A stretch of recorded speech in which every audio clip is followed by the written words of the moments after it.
देशाच्या प्रधानमंत्र्यांना पश्चिम बंगालमध्ये राष्ट्रपतींचा अपमान झाला ह्याच्यावरती मत व्यक्त करायला वेळ आहे, भाषणं करायला वेळ आहे.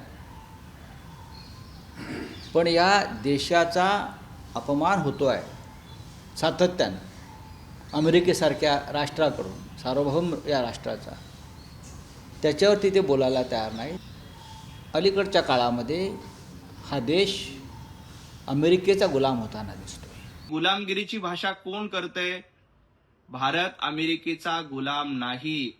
उलट संजय राऊत, तुम्ही सिल्व्हर ओकचे गुलाम आहात.